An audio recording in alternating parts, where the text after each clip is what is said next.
Spirit and Life. This is Joe Gamboa, and I'd like to share a testimony with you. Okay, I just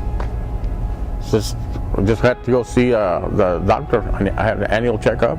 It kept losing more iron, and he also noticed that I was losing protein, and also the lab work also showed that my kidneys were failing.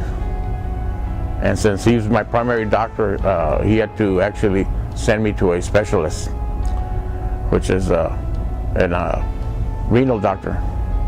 And so there he followed through with my primary doctor. He followed me this way for 2 months, and I wasn't getting any better. And so in the marker, he noticed that because of the protein, because of the loss of the protein, that I had developed something what they call myeloma. And myeloma was another field that he wasn't part of, and so he had me assigned to another specialist. And this doctor, he was the oncologist. So there, he took the lab work from the renal doctor, and so he started doing his own lab work. And he started to notice that yes, I was losing protein, I was low on iron, and that I wasn't getting any better. I was going down.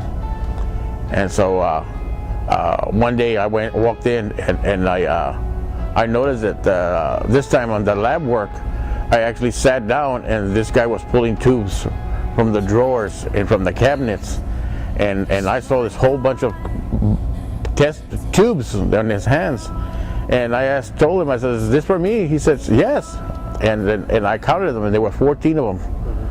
Big ones, small ones, some with serum in them, and I was sort of like concerned. I mean, this was something serious. So when I went to go see the doctor, he didn't give me an answer. Later on, there was a knock at the door, and a girl came in and handed him a pamphlet, and that pamphlet had the wording myeloma. And so he looked at it, and then he handed it to me, and he says, "Mr. Gamboa, this is what I've diagnosed you with. You have bone cancer. Myeloma is bone cancer, and so I'm going to order procedures done that will actually help me confirm the cancer in your body." So receiving that report, I was in a way kind of devastated, and I didn't know if I should tell my wife or it went for about a week that I didn't tell her anything. And then when I did tell her, and I handed her the book, she looked at me and says, "This is not even you." And she said, "Throw that book in the trash can. That's not you." So I threw it in the trash can.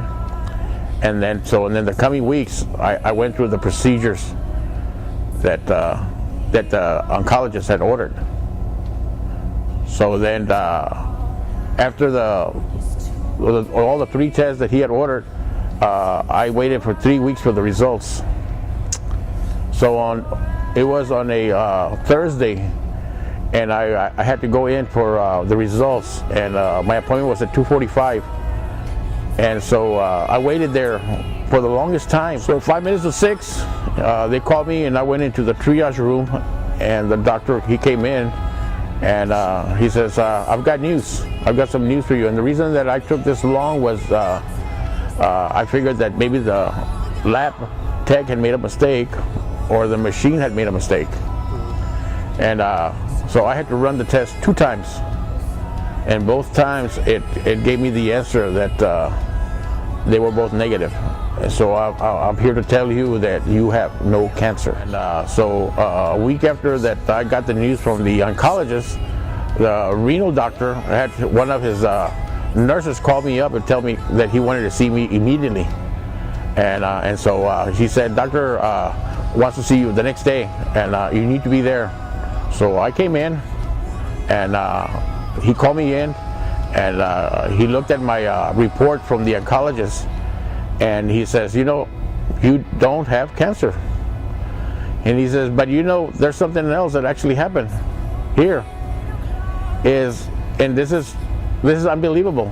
This is truly unbelievable. How can a person go from kidneys that are actually shot, that actually need renal dialysis, to healthy kidneys in July?"